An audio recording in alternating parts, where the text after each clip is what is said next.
Welcome to the Know, I'm Ashley Jenkins. Nintendo's been insisting that the Switch is more of a console than a handheld, but not everyone's gotten that message, it seems. We've been getting a lot of announcements for new games coming to Switch every day, and now we have our first handheld-only Switch title. The game is Voez, a Japanese rhythm game that can only be played via the touchscreen. In their announcement for the game, publisher Fly High Works said the game can't play in TV mode at all. This isn't too big of a surprise considering the nature of the Switch, and in the long run, if more 3DS developers did the same thing, it could be better for the system, make a very healthy ecosystem. There are a lot of 3DS games out there. And speaking of Switch's handheld mode, there's also some new information from Digital Foundry, who analyzed a recent teardown of the Switch hardware. With help from some other sources, Digital Foundry is reporting that Switch has a special mode that runs when the console is handheld, resulting in up to a 25% power boost. So in some cases, your handheld performance may even be better than you'll get while the system is docked, which is kind of crazy and probably not great for the battery life, but there you go. According to them, developers can also choose to operate in this mode if necessary, even when the system is hooked up to a TV. Well, oh boy, guys. You're saying Zelda does 3 hours? Maybe that's why. Shadow of Mordor 2 has been rumored since last year, and the game finally got confirmed this weekend, on accident, by Target. The retailer listed the new game, Shadow of War, along with a few details about its pre-order versions. Not to be outdone, I guess Warner Brothers said fuck it and went ahead and announced the game via PlayStation with a new trailer this morning, showcasing more Middle-earth action and the appearance of a brand new ring. Oh, the classic, well, got leaked early, so we might as well go ahead and announce a move. Appreciate that, otherwise we would have been waiting around until March 8th, because it looks like that's what the Warner Brothers announcement actually was.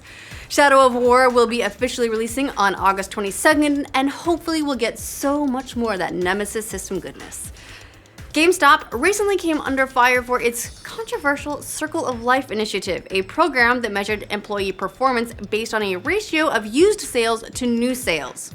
The high-value GameStop attached to the program caused a bit of a stir earlier this month when employees started reporting that the program created an environment where lying to customers was more beneficial than selling them what they actually needed.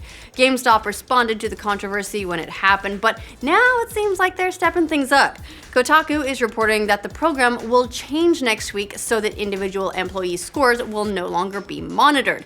Instead, the score will be for the whole store, which should relieve some stress, hopefully.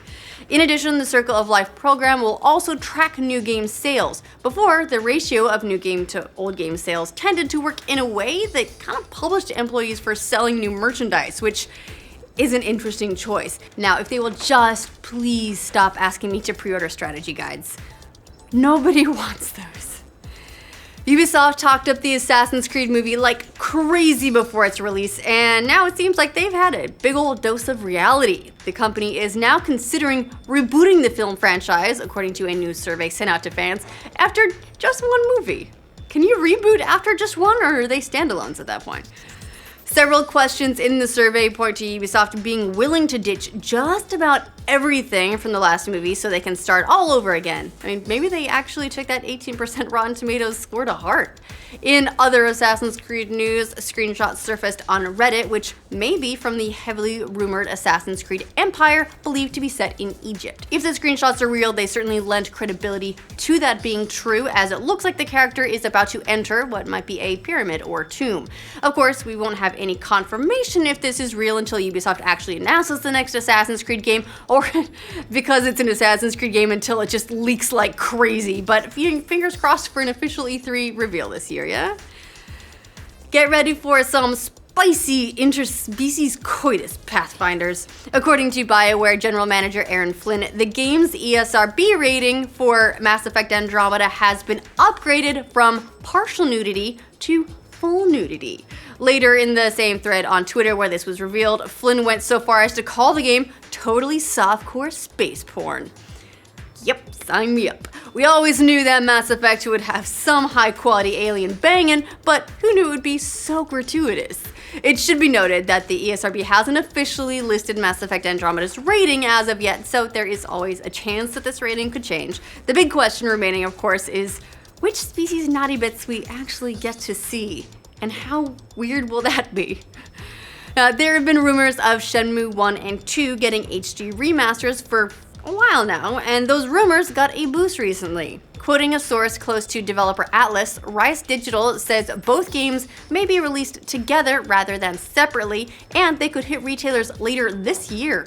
This wouldn't be the first time that Rise Digital has been accurate with leaks from Atlas before, either. The site said last year that the developer would publish King of Fighters 14, which turned out to be true. Also, there have been some pretty strong signals that we'd see HD remasters of Shenmue and Shenmue 2. Last year, Sega hinted about a Shenmue HD remaster, and then the developer registered the domain shenmuehd.com, according to Rise Digital. If those aren't good signs, I don't know what is, so take heart, Shenmue fans. Nothing confirmed yet, and those rumors keep getting louder and louder, so hopefully we'll get an announcement soon. Looks like Twitch is getting into the game selling business now. Starting in the spring, the popular streaming service will let viewers buy the game they're watching with the click of a buy now button, according to Kotaku. The sale will go through Amazon, of course, since that's who owns them, but only US dollars will be accepted. Partnered streamers who opt into the program can get 5% of their revenue, and users who buy through Twitch will get something called a Twitch crate that has digital goodies like special icons. A number of studios have signed up to sell their stuff through Twitch, like Ubisoft, Telltale Games, Double Fine, and more. The program launches sometime this spring, so we'll see what that is all about when it shakes out.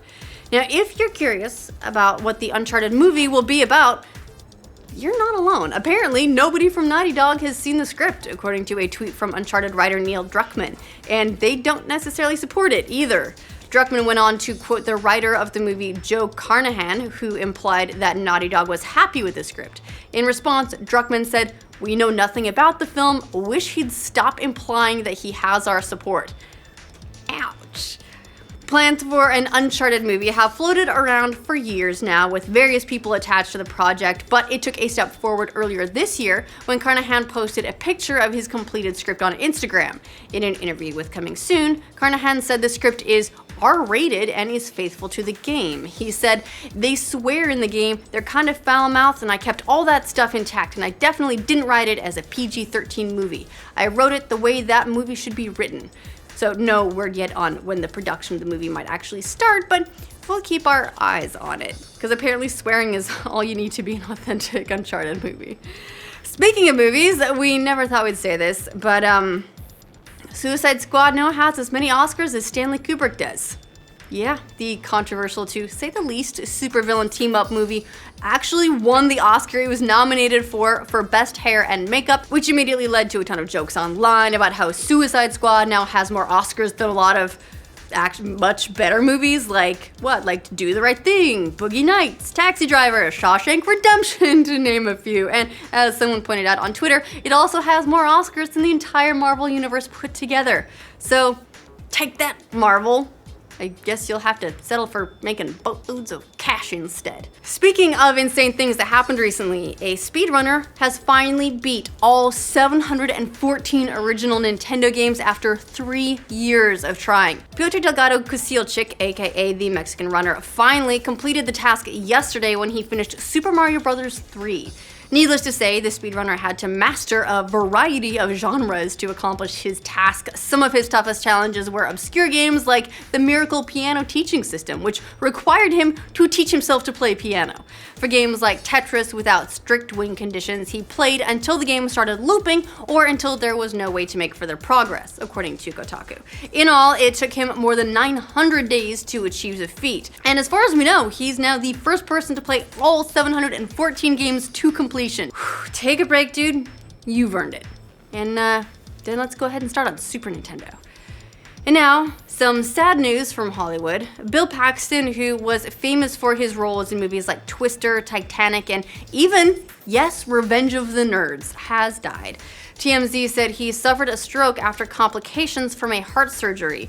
Paxton was a longtime character actor with a history of appearing in James Cameron movies like Terminator and Aliens. Actually, he's one of only 2 people to die to the Terminator, an Alien, and the Predator, while also occasionally playing sleazy bad guys in movies like True Lies, that was a great movie. Most recently, he returned to TV this year as the star of CBS's new police drama Training Day, but one of Paxton's biggest recent roles was on the well-regarded HBO series Big Love, where he played the head of a polygamist family. In a statement, HBO said, "Big Love was a seminal series for HBO for many years due to Bill's extraordinary talent and grace. Off-screen, he was as warm, smart, and fun as one could be." And of course, let's not forget the most famous movie quote Bill Paxton gave us: "Game over, man. Game over." I mean, he was wonderful. He was a great actor. What was your favorite Bill Paxton role? Let us know in the comments, and let's celebrate this awesome, awesome actor who we lost way too soon. He was like 61. That's awful. They're all tragedies, but he had so many more years to give too. Anyway, let's all be sad in the comments together. Is an interesting choice. Now, which is an interesting choice. Now, if they will just stop asking me to pre-order strategy guides. No one wants your strategy guys, guys. No one wants your strategy guys. If the screenshots are real, they certainly lend themselves to that